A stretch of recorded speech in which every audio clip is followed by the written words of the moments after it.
What's up, everybody? Welcome back to Boston Globe Sports Report Plus. We're bringing you extra bonus content live from Super Bowl 60 Radio Row here in San Francisco. I'm Ben Volin, joined now by Tara Sullivan, Globe Sports columnist. Usually, Tara, we're here to talk about football, and I'm not too interested in that Super Bowl halftime show. This year's a little different. This year, the Super Bowl halftime performance with Bad Bunny is generating a lot of headlines, a lot of talk here around the Super Bowl. For those who aren't aware, can you just fill us in? What exactly is the controversy surrounding Bad Bunny right now? Well, the initial blowback was sort of rooted in this. We want somebody who speaks English and sings in English and is an American, which, of course, is misguided and misinformed. He's from Puerto Rico. He is an American citizen. Yes, he sings in Spanish primarily, but Spanish is the second most language spoken across the United States.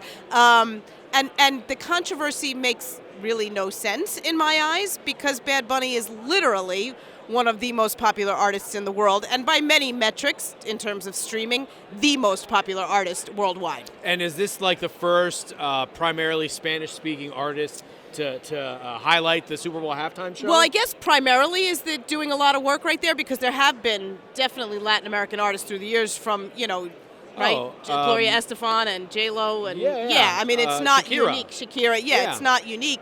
But maybe that the word primarily is doing a lot of work there.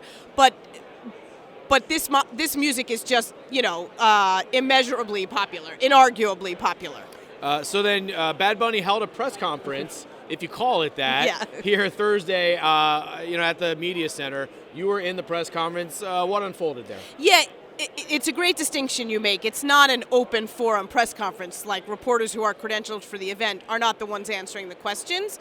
I mean, that's okay at this week. That's going to happen. It was a moderated question and answer, and you had somebody from Apple Music, which is doing the halftime show.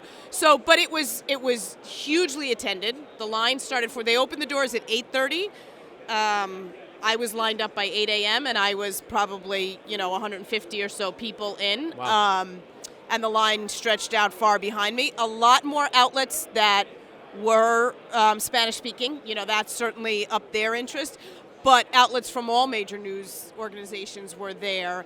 And the place, it was filled and there was a lot of interest. Yeah, it's usually not like that. I remember maybe when Madonna played. Yep. I want to say like the second Giants-Patriots Super Bowl. I think the buzz for Madonna's press conference was like that, but it's usually not like that to get in just to a press conference. What has the NFL said about all this? Yeah, I think it's very noteworthy how much the NFL has stood by the decision despite, some political blowback. And I think it speaks to the NFL's understanding that, they are interested in global reach. They love Bad Bunny precisely because he stretches across cultural divides, and I think they feel like their Latin American audience is one that still has a lot of growth potential.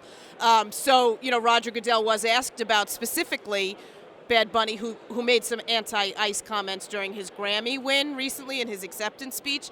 And Goodell just, still supported the choice wholeheartedly. Yeah, I mean, other than maybe Taylor Swift, there might not be a bigger artist in the world than Bad Bunny right now. Yeah, and streaming-wise, it's Bad Bunny. I mean, he's number one on Spotify for the fourth time in his career this year. They told him on stage he's number one in China right now. So it's, these are markets that are untapped in a lot of ways and just speak to a global popularity. And that's a big get for the NFL because they don't pay the halftime acts. Right. They ask them to do it for free, basically saying the platform is payment enough. And so usually people that big don't do the performance. So this is a big get for the NFL.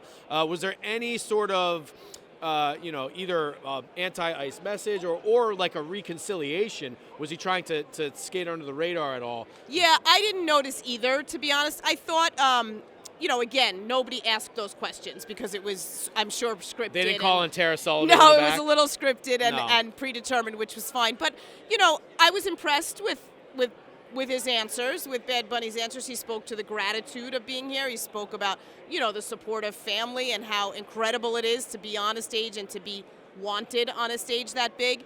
And I think where he made reference to kind of the lessons he's learned through this music is be true to yourself and, don't limit yourself. He said, I know where I come from, but I know where I'm going. And I just think that is probably where he was just trying to say, haters can hate, but it's not going to change who I am. And then last thing, I know there's been some early reports about how ICE is not expecting to perform operations at the game. Who knows? Things could always change. You expecting a very political night on Sunday?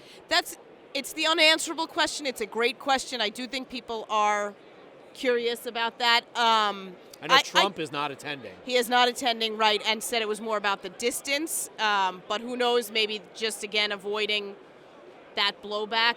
I would not be at all surprised if Bad Bunny said something, but I wouldn't be surprised if he didn't either, because he made his point at the Grammys. And I want to say last year was when one of the dancers went rogue and had a Free Palestine flag on the field. So the NFL is going to be on high alert for any sort of, I'm sure, protest, messaging, anyone stepping out of line. All right, great stuff from Tara Sullivan.